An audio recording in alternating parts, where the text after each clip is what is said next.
E aí, gente boa, voltamos para a terceira parte do conto Seminário dos Ratos. Se você não viu as partes 1 e 2, corre lá primeiro para ver e depois volta aqui, então, que logo depois da vinheta a gente vai continuar falando sobre essa obra incrível.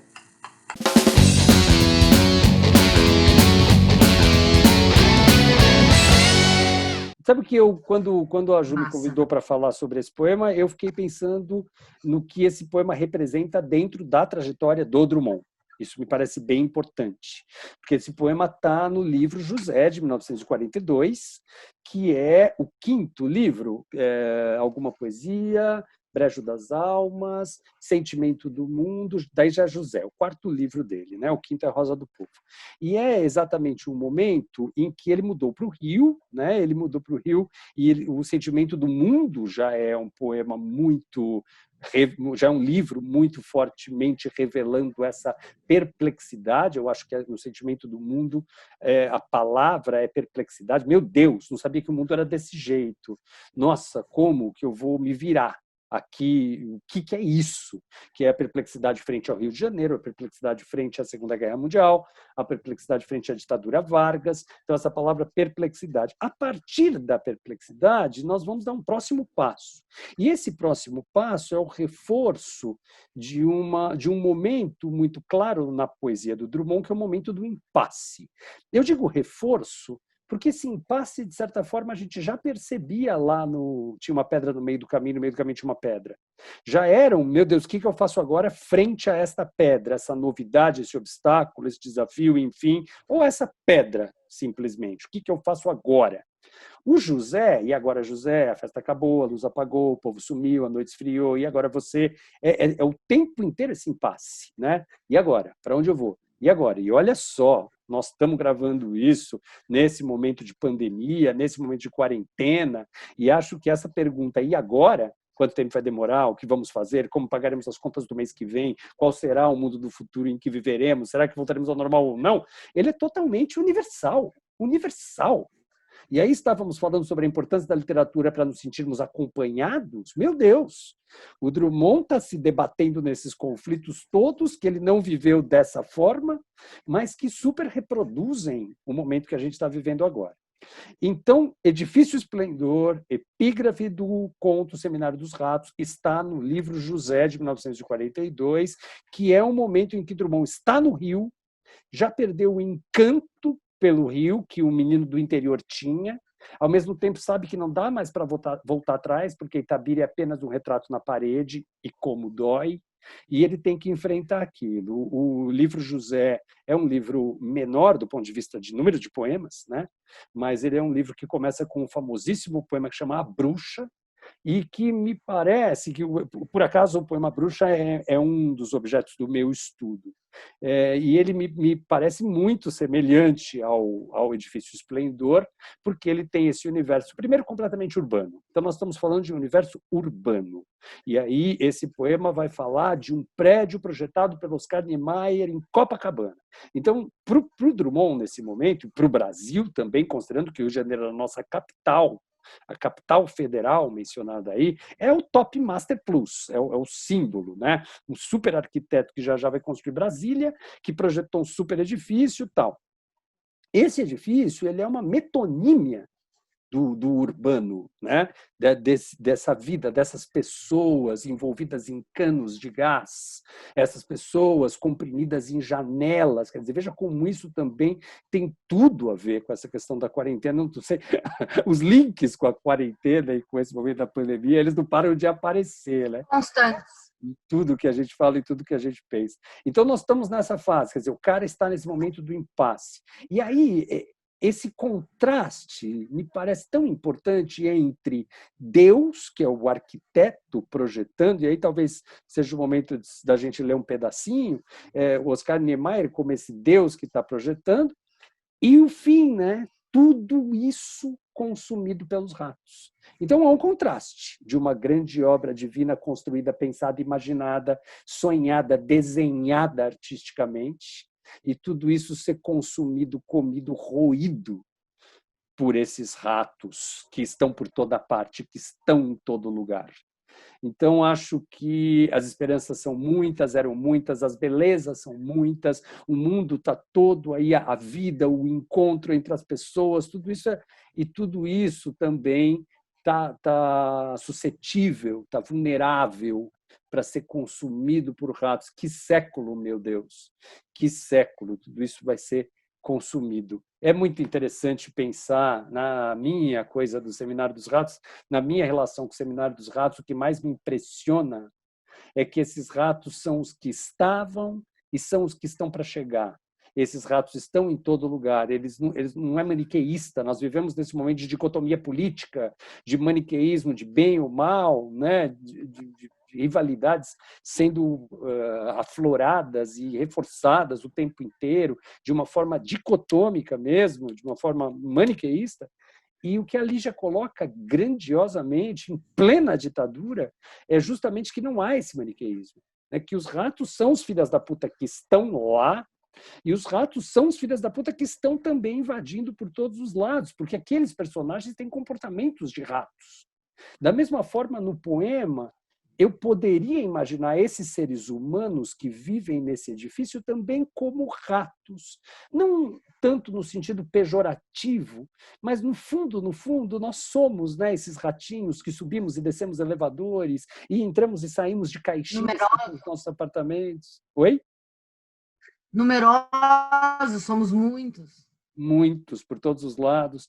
Então, eu tenho a impressão que a utilização do poema como epígrafe, desse último trechinho do poema como epígrafe, isso amplia ainda mais uma leitura que a Lígia, por si só, já faz ampla, de pensar em quem são os ratos, afinal, de onde eles vêm, para onde eles vão, o que eles querem, quanto eles fazem bem ou mal, né? E também o poema, de certa forma, nos coloca a ideia de que os ratos somos nós, também podemos ser nós. E eu reforço, quer dizer, só para fazer o link com o contexto do livro José. Então, o primeiro poema do livro José chama-se A Bruxa, e é o cara solitário no apartamento, exatamente olhando as janelas e vendo as outras vidas que se projetam nos outros edifícios, e ele encontra a única companhia dele, é um insetozinho, que é a bruxa, que fica rodando em torno da lâmpada. A solidão dele é tão grande que ele fica, na verdade, viajando e tentando compreender e acompanhar a trajetória daquele inseto. Então, ele se sente pequeno, né? O cara se sente pequeno, solitário, esquecido, deixado de lado. Ele poderia ser um ratinho também, escondidinho num cantinho de uma parede. E o mesmo sentimento de se sentir pequeno tem a ver com José. E agora, José? Para onde, José? Você marcha, mas para onde? Então, tudo isso, veja, a Lígia foi pensar um poema em que ela achou a palavra rato, em que ela fala sobre o roer, mas que, na verdade, reflete de uma forma ampla esse sentimento relacionado à urbanidade, que na cabeça do Drummond ainda é algo que está sendo descoberto, maravilhoso e terrível ao mesmo tempo. No elevador penso na roça penso no elevador. É o que ele fala no outro poema lá atrás, chamado Explicação do Primeiro Livro. Então, esse contraste que está presente aí, né, que amplia, vou repetir, o urbano, a sensação de opressão, acho que isso dialoga muito com o conto, ampliando a discussão colocada lá. Faz sentido? Tem uma hora que ele fala aqui, né, quando ele está contando as críticas que a imprensa está fazendo ao fato de eles estarem nesse seminário, estão reclamando muito que a gente está desperdiçando, que é exatamente isso que você está falando, e aí ele diz, o noticiarista, eu marquei bem a cara dele, viu, Vossa Excelência? Né? Essa coisa da perseguição aos jornalistas mesmo. Ele fala, Mais para frente ele vai falar, né, essa coisa que você falou, eu tenho certeza que ele é esquerdista, essa imprensa marrom e tudo mais. Eu queria perguntar também essa coisa que ele, quando ele chama e fala, vamos chamar o assessor de imprensa e vamos dizer que os ratos estão controlados. Pode escrever aí, o problema está controlado. Quando a gente sabe que, na verdade, não tinha nada, ao contrário, eles estavam já no 7º seminário e não tinham encontrado o problema, né? Então, é isso. Enfatiza isso, que os ratos já estão sob inteiro controle, que é a mentira na imprensa, né?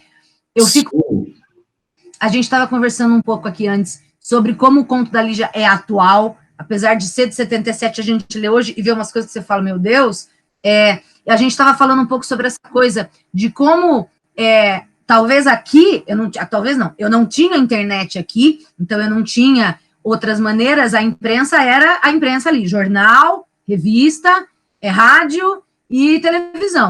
Hoje, com a questão da internet, jornalismo cidadão, jornalismo participativo, os blogs, a gente tem fontes muito grandes, mas a gente teve também a questão do fake news, né? Então, acho que valia, não sei, a pena a gente falar um pouco sobre isso. Sim, vale. Eu posso só antes falar dessa questão que você estava falando do assessor de imprensa, está tudo controlado, eu acho importante. Manda aqui, Vinícius, pode falar o que você quiser. Tá, depois a gente fala dessa questão da... Não barato me chamar de professora. Mas você é mesmo, eu tenho muito orgulho de ser amigo dessa boa professora que você é. Mas é o seguinte, essa questão do assessor de imprensa que você disse, né? Fala para o assessor de imprensa que está tudo controlado. É isso. Os órgãos de comunicação dos governos, o objetivo deles é sempre que saia na imprensa a versão dos fatos que eles gostariam que saísse. Eles querem, na verdade, isso, que ela não seja essa imprensa que eu estava dizendo, essa imprensa fiscal, essa imprensa crítica. Pelo contrário, eles querem utilizá-la para fazer propaganda, né? Mídia gratuita, né? Mídia espontânea. É normal que seja assim. Existe esse órgão dentro de todas as empresas, no setor privado e no público, né? Chamado Departamento de Relações Públicas, com assessoria de imprensa.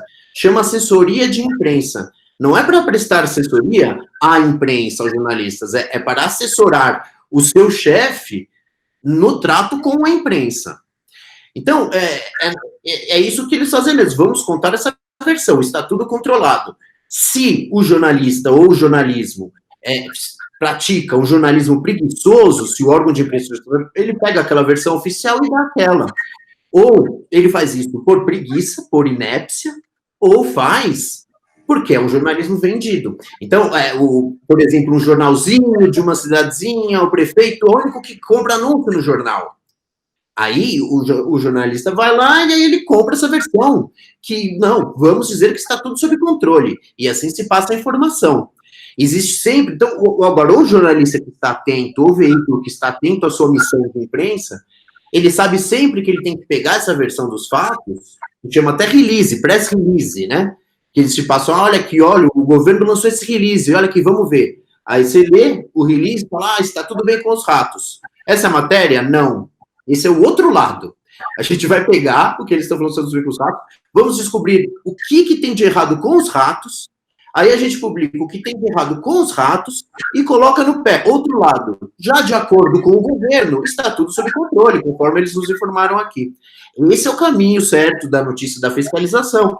É normal que eles tentem fazer aquilo, e quanto mais doente está essa relação de poder entre imprensa e poder público, mais próximo fica a notícia desse release, dessa versão que eles querem dar, porque quer dizer que eles estão conseguindo controlar. Aí, então, vou até aproveitar esse gancho para entrar nesse ponto que você falou. Antigamente, como era, né? Antigamente, antes da internet, né? Ela é revolucionária de fato, para a maneira como a população se comunica, né? Existe antes e depois da internet. Os meios de comunicação, né? A mídia, até mídia de intermediadora, né? Ela fazia a intermediação entre o público, entre toda a sociedade e o que essa sociedade vinha saber sobre tudo, né? Mas a gente está falando do poder, da política, né? Então, ela era a única fonte. Então, você, para saber alguma coisa, você tinha que ler no jornal, você tinha que assistir na televisão. Era um papel claro e exclusivo da imprensa. Um papel exclusivo. Só ela era emissora de informação.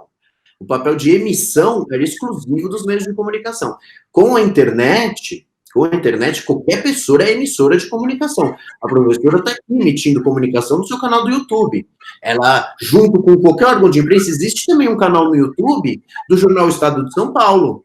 Ele está aqui com todos os recursos que a professora tem em termos de alcance. Ele pode alcançar alguém no Japão, assim como a professora pode. Agora... E redes sociais também. Você tem redes, sei lá, Instagram, Facebook, do Instagram, do Estadão, Twitter, né? Exato. Isso. Todos esses, todas as ferramentas que a internet vem criando, já criou e vem criando para comunicação que a democratiza. Então, mas aí o que diferencia, faz com que não tenha se tornado obsoleto ainda o papel da imprensa, o órgão de imprensa?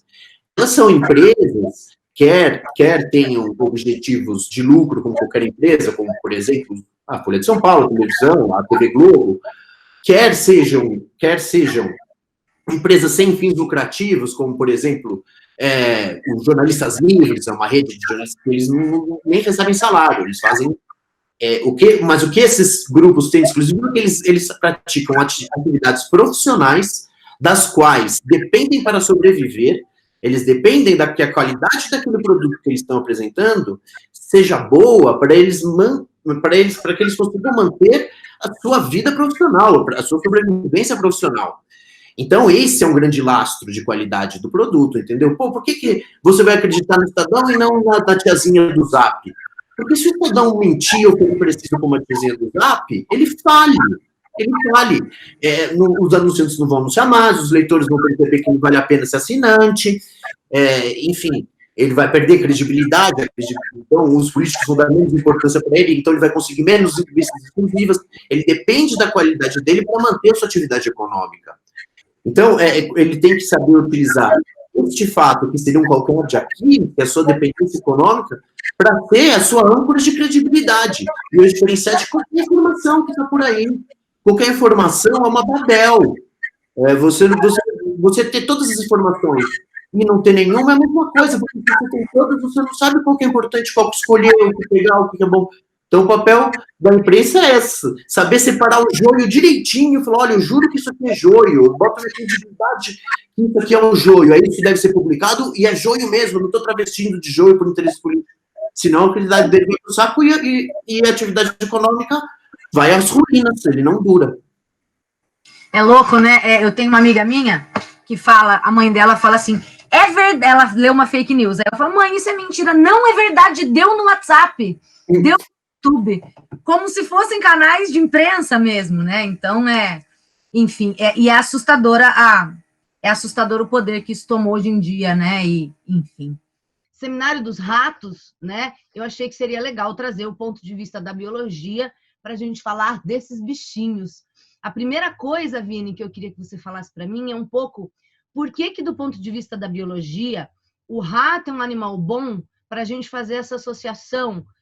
A gente tem duas associações aí do rato no livro, né? Eu tenho a associação do rato com os políticos, que são sujos, que são covardes, e eu tenho a associação do rato com o povo, que é numeroso, que é o povo pobre. Por que o rato é biologicamente falando, do ponto de vista, sei lá, das suas características, dos seus hábitos, ele é um animal bom para a gente fazer essa comparação? Por que o rato e não, sei lá, um ornitorrinco? Tá ótimo.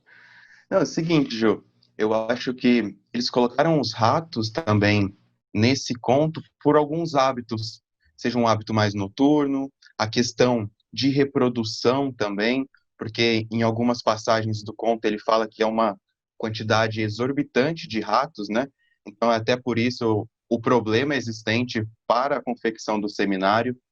Então, os ratos, eles são generalistas, eles comem de tudo, eles vivem em locais, alguns ratos vivem em forros, em casas, outros ratos vivem em bueiros. Então, os ratos, eles têm realmente essa capacidade de se adaptarem em diferentes hábitats.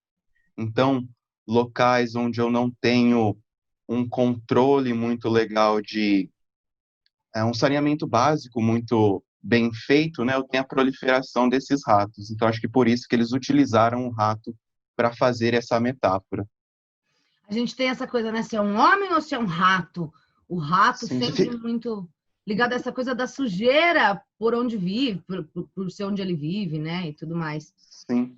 E eu acho que, bom, já devo ter falado em outros momentos aqui no vídeo como esse conto é atual, né? Por conta da questão política, mas a gente consegue achar uma outra atualidade dessas coisas loucas que a arte imita a vida, que é a questão da nossa pandemia agora, do Covid, né?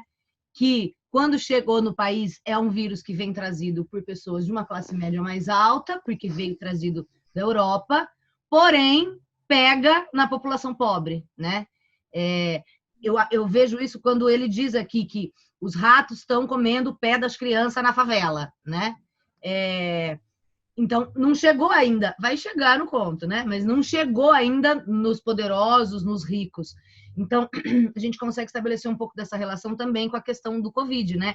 E aí, por que a gente está falando, a gente nem combinou isso, a louca, mas por que o Covid está matando mais, por exemplo, nas populações pobres? Eu acho que tem uma ligação aí, né?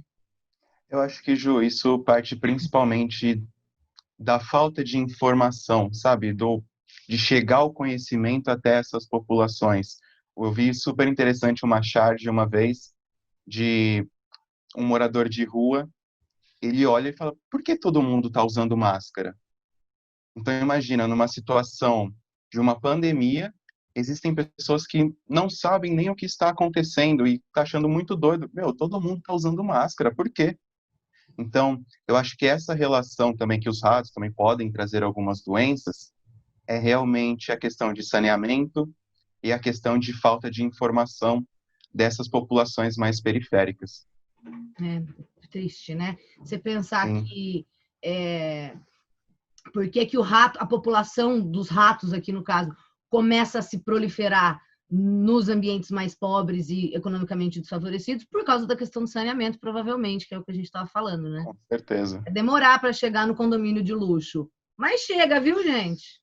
Chega. Não se espantem que chega sim. Eu estou pensando aqui numa outra coisa de questão de idade também, quando a gente fala essa coisa da política é feita pelos homens brancos, velhos, né? Porque o cara que lutou em 32 e em 64 e agora em 77, enfim, ele está ali, já não é um menino, né? Então, de certa forma, Exato. também tem um pouco disso da questão desses velhos homens brancos Sim. sempre da política. Muito bem, muito bom.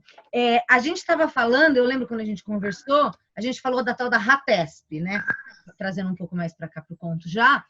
Esse SP aí faz a gente entender, e me lembrou muito quando você falou dessa criação de diversas secretarias e de diversas coisas com o apoio da sociedade civil, enfim, criou-se a RATESP para resolver o problema dos roedores. E aí esse RATESP, que tem esse SP de São Paulo, a Lígia nasceu em São Paulo, vive em São Paulo, e eu lembro que quando a gente conversou sobre isso, você falou da questão da importância de São Paulo, e eu acho que era para o tenentismo mesmo que você estava dizendo, não era? Então eu lembro que quando você tinha falado, a gente tinha conversado essa coisa da RATESP, desse finalzinho aí SP, que induz esse órgão criado dentro daquela coisa que você falou, de criar vários órgãos e secretarias, enfim. E eu lembro que você tinha falado da importância de São Paulo. Era para a questão do tenentismo, então? Era para a questão do tenentismo. São Paulo era o carro-chefe da economia, era o principal estado do país do ponto de vista industrial. São Paulo é a cidade que atrai uma enorme quantidade de pessoas dos outros estados, né? Com o sonho de melhorar de vida, de arrumar um emprego bacana, né? São Paulo também é um estado estratégico no combate à oposição, né? A gente nunca pode esquecer da OBAN, da Operação Bandeirante, que é uma operação que vai conjugar a inteligência do Exército com a inteligência da Polícia Civil e com o apoio de setores industriais importantes empresas, importantes indústrias apoiaram a OBAN numa operação conjunta para eliminar, a palavra é essa, não é outra, as oposições, especialmente de esquerda, né? Então, nos porões do DOPS, nos porões do DOI-CODE, na Rua Tutóia, você tinha o interrogatório e muitas vezes a eliminação de pessoas que não eram bem-vindas ao regime, né? Então, São Paulo era um eixo importante, não era o único, mas era um eixo muito importante nesse processo. Então, nos porões da Rua Tutóia, do DOI-CODE, você tem verdadeiras atrocidades que acontecem, né? Então, é um regime violento e o aparato burocrático de Estado sustenta essa violência, né? E a sociedade, parte da sociedade civil apoia essa violência também. É aí que mora o perigo. Eu gosto também que a gente tem o meu amigo falou ontem, o Vinícius, né, o jornalista, que vocês vão ver daqui a pouco aqui no vídeo. Ele fala que os que ele lembrou muito no final da Revolução dos Bichos, né? Uhum. Essa ideia de animalização e tal, e aí é meio isso, porque aqui os ratos reclamam, que século, meu Deus, eles conversam entre si, assim como lá no final você pode ter essa leitura dos ratos no seminário, o seminário dos ratos, né? Então, a gente vê essa ligação também, que no começo essa epígrafe você pode olhar, é o que eu falei antes de ler o conto, tipo, tá, ratos, mas esse sentido só vai se construir depois, né? Uhum. Vamos dar uma olhada no comecinho do poema? Vamos. Mas eu adorei isso que você falou, Ju, que eu não tinha pensado com essa clareza, que é do quanto que os ratos dialogarem, né? Os ratos estarem conversando, falando uns para os outros no poema, nos convida a entender lá o final do livro, o final do conto da Lígia, como sendo também uma grande conversa, uma grande conferência entre esses ratos. Massa. Eu vou tentar compartilhar aqui para a gente ler pelo menos o pouquinho, né? Claro. Na areia da praia, Oscar risca o projeto. Salta o edifício da areia da praia. No cimento, nem traço da pena dos homens. As famílias se fecham em células estanques. O elevador sem ternura expele, absorve num ranger monótono a substância humana. Entretanto, há muito se acabaram os homens, ficaram apenas tristes moradores. Olha como ele também está dialogando aí. Esses tristes moradores, né? Podem ser os ratos. Esses tristes moradores podem ser os homens transformados em ratos, de tão oprimidos pela urbanidade, de tão oprimidos pelo cimento, pelo elevador sem ternura que expele e absorve num ranger monótono substância humana. Então tem uma substância humana, inclusive, sugerida nos ratos. E é engraçado, me chama a atenção o fato do poema começar meio romântico. E aí você tinha colocado William Blake para a gente olhar, que ele começa meio romântico, meio grandioso, como acontece aí nessa imagem do William Blake, mas o próprio traço do arquiteto, né, a pena dos homens, nem traço aparece no cimento. O cimento é mais forte do que o sonho. Né? Aqui, Deus como arquiteto, aí nesse pré-rafaelita, William Blake, do final do século XVIII na Inglaterra, ele está, então, traçando o mundo, arquitetando o mundo nessa postura divina superior, assim como o arquiteto. O que acontece no poema é que esse arquiteto acaba ficando muito rapidamente pequeno, soterrado por cimento, por opressão, por urbanidade, por pressa, né? E esses ratos, no limite, eles vão roer o edifício. Outra vez, Ju, me vem a sensação, meu Deus, eu moro no 24º andar, num prédio bem grandão, que tem 4 blocos, então eu estou com essa imagem, quer dizer, quando nós todos resolvermos roer esse edifício, e acho que é um caminho que talvez a gente vai acabar traçando, porque tá foda, né? Em outras palavras. Vamos roer tudo. Eu moro no 10º, já acho muito, você mora no 24º. É muita gente, ratinhos. Né? É muita gente com o mesmo problema, andando para lá e para cá, indo lá embaixo, dar uma volta no jardim, que é o que eu vou fazer assim que a gente acabar isso daqui. O que a gente fica fazendo o tempo inteiro. Mas muito legal, e muito legal. A Unicamp, né? A Unicamp tem esse clique, né? A Unicamp parece que tem esse sensor na escolha das obras, que dialogam, eu achava tanto isso com o Bem Amado e toda a questão do Bolsonaro, né? Esse seminário também, muito ligado à questão política atual. É muito interessante como esses diálogos são propostos e acabam funcionando aí. Tudo bem? Eu queria explicar só a imagem, por que a gente lembrou da imagem do William Blake, porque ele faz essa referência clara ao Oscar Niemeyer no começo, né? Uhum. Essa ideia do arquiteto que traça o edifício, e aí como que o edifício é como se fosse uma associação com essa coisa divina, né? O arquiteto elabora e aí o edifício aparece. É claro que não é assim, mas enfim, me dá essa impressão quando a gente lê. E aí essa ideia da criação, né? A criação do homem, a criação divina, e aí Deus representado como arquiteto. Então é o que você disse também, Deus constrói, mas os ratos é que vão roer, né? No final. Uhum.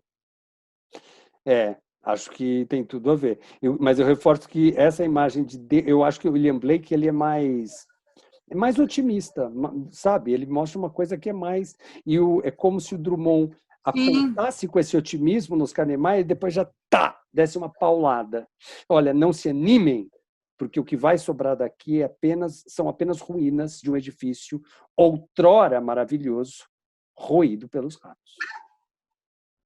Que tal? Nossa.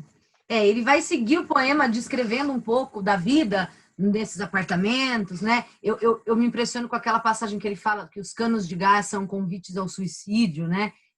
Tem bem essa questão bem deprê mesmo da vida nessas caixinhas, e segue o poema com esse tom. Ele vai falar dos retratos em determinado momento. Não que, assim, a gente consegue fazer relações com tudo, se a gente quiser, mas, assim, é óbvio que nosso trabalho aqui é mais pensar na epígrafe, mas fica o convite para vocês lerem o poema como um todo, né? Que, como o Mal acabou de falar, acaba tendo muita relação por essas coincidências da vida com a situação que a gente está vivendo. E aí ele termina com essa a epígrafe são os 2 versos finais do poema, né, Mal? É o final mesmo. Uhum. Que século, meu Deus, diziam os Aproveitando também, você falou do... vou mostrar. Isso. Eu achei, tem na internet, mas eu achei nesse livro aqui, já fica a indicação, quem gosta do Druids para o Mal, que é uma edição da companhia...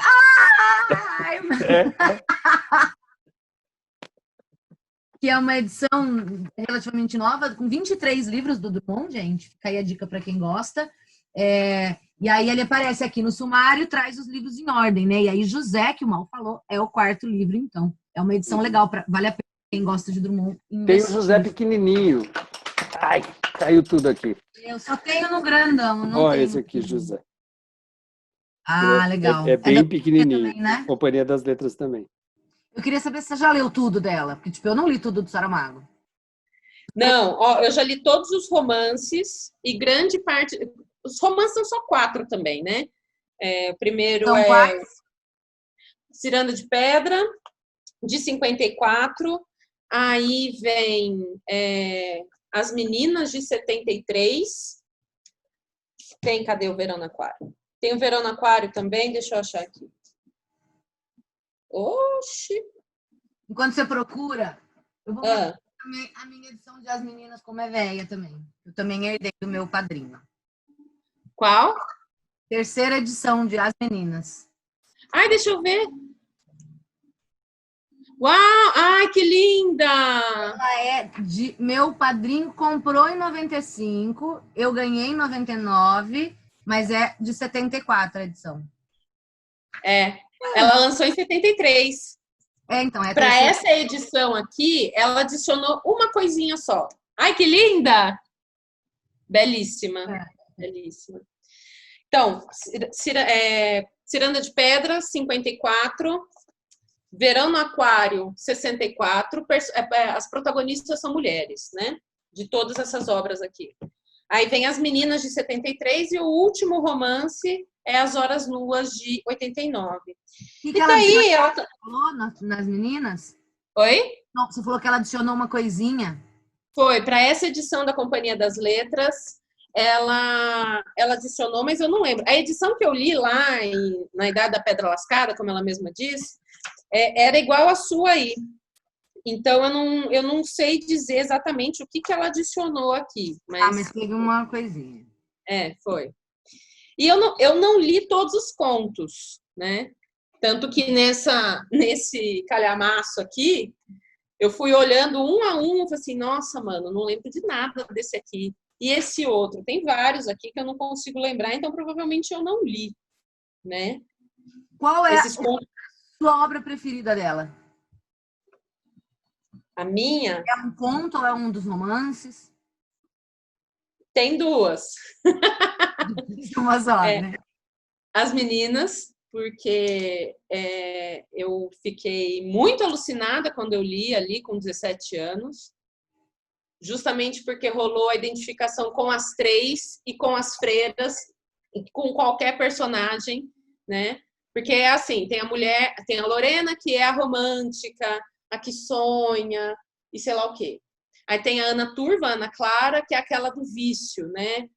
que teve uma infância desgraçada e que era modelo e se aventurava com vários parceiros e usava muita droga também. E tem a Leão, que é do engajamento político, de vamos lá, vamos fazer, vamos revolucionar, né? E tem um outro livro que eu gosto muito, que a Lígia diz agora, que é o livro preferido dela, se chama A Disciplina do Amor, que é um traço também em outras obras dela, que é essa mistura de invenção e de memória, né? Tanto que aqui o subtítulo é Memória e Ficção. E ela tem um livro também que se chama Invenção e Memória. Cadê? Aqui. Esse aqui. E daí, aqui tem ela falando sobre o Machado de Assis. Tem ela falando... Gente? Oi? São ensaios, esse? Isso, tipo ensaios. Então, tem coisas bem curtinhas, assim, ó. Uma página só, um pensamento dela. Ó, Cabra Cega, é só isso aqui, né? É um livro muito bonito mesmo. E fala de várias pessoas que passaram pela vida dela, situações que ela viveu, e parece estar conversando com ela, assim. Então, é um livro, para mim, que é muito caro. É lindo. Compre, é maravilhoso. E de conto, assim, o meu conto favorito, sem dúvida alguma, é As Formigas. Sou apaixonada nesse anão. Você e o Jô Soares, que sempre botam um anão também nas suas histórias. Eu não li nem um terço de tudo que você leu da Lígia, mas para mim, o Venha Ver o Pôr do Sol, por questões sentimentais, né? De como eu entrei em contato com esse conto, eu acho que é o meu preferido. É isso que você falou, assim, do mesmo jeito que é difícil você dissociar da memória que você tem de quando você leu pela primeira vez, por mais que hoje, com uma leitura mais, talvez, atenta, ou depois de ter estudado mais literatura, eu possa ler, sei lá, Seminário dos Ratos e falar, cacete, que foda, a coisa sentimental desse primeiro conto e da vida, né? Então, pega, né? Fazendo parte de nossas vidas. Eu quero que você diga se é que existe uma explicação, ou se você consegue explicar, por que você gosta tanto da Lígia? O que na Lígia te pega? Olha, a minha analista fez exatamente a mesma pergunta na minha última sessão. Vamos trabalhar um pouco mais disso. Então. Tem muita coisa envolvida, não só por causa das histórias que são, né, inimagináveis, assim, né? A primeira vez que eu li As Formigas, eu falei, mas não é possível que isso está acontecendo, que coisa maravilhosa, né? É muito também, é a mulher Lígia e a palavra da Lígia, né? Eu descobri, o primeiro livro dela que eu li, eu não tenho, que é A Noite Escura Mais Eu, que é um versinho da Cecília Meirelles. Quando eu li aquilo, eu me senti... Era uma descoberta, assim. Eu nunca tinha lido nada parecido, eu estava iniciando a minha vida ali, mergulhando na literatura, e dei de cara com esse livro, que a minha professora me indicou na época, e eu gostei muito do jeito que ela falava sobre as coisas, né? O jeito que ela descrevia o espaço, mas não era só o espaço, tinha também o pensamento da personagem sobre aquele espaço, o sentimento da personagem em relação àquele espaço. O que ela seleciona para falar? Tem um conto, por exemplo, nesse A Noite Escura Mais Eu, se eu não me engano, que são os pensamentos de um anão de jardim. Ali já tem um negócio com anão, né? Tá vendo? Tô dizendo que ela tem um bagulho com anão. Os pensamentos de um anão de jardim. E tem um outro que se chama Crachá nos Dentes, que parece que é um cachorro, mas não é um cachorro, é uma pessoa. Então, esse pacto que ela faz com o leitor, né? Esse abraço que ela dá no leitor, de deixar o leitor participar também, isso me encanta muito, assim. E gosto inclusive foi isso que a minha analista falou. Ela falou assim, você não gosta só da Lígia por causa das coisas que ela escreve. Você foi atrás da mulher 4 vezes. Por quê? É uma mulher que passou por muita coisa na vida, né? Ela viu praticamente todos os amigos dela morrerem, né? E tá lá, firme, dando risada, contando história, falando lá do pai dela. Sempre ela fala isso, né? Hoje a gente perdeu, amanhã a gente ganha, que era um jogador e tudo mais. E ela viveu uma vida muito intensamente, né? E isso passa para algumas obras, né? É uma admiração pela mulher e é um acolhimento que eu tenho das palavras dela nessas leituras, né? É muito difícil falar isso, sem chorar também. E é isso que eu acho lindo, é por isso que a Gê tá aqui, porque eu acho que a melhor maneira da gente falar sobre as coisas é com amor, é com paixão, razão, e é isso que a Gê tem pela Lívia, né? Então, eu achei que ela tinha que estar aqui nesse vídeo. Pois é, amores, não deu para fazer em 3 partes. A gente precisa de mais uma. Eu juro que vai ser a última dessa vez, tá bom? A 4ª parte. Então eu vou encerrar esse vídeo para não ficar mais longo do que já está. E voltamos a seguir para a 4ª parte da análise da obra Seminário dos Ratos com esses meus convidados incríveis e maravilhosos. Então até lá, enquanto isso você pode ir acessando o Instagram, procurando lá no Instagram Fala Pra Camões, encontrando meu perfil. Se você ainda não é inscrito aqui, inscreva-se. E a gente volta para a 4ª parte do Seminário dos Ratos. Obrigada por enquanto e volta para ver o final, porque a gente vai falar, inclusive, do final do conto. Espero vocês na parte 4.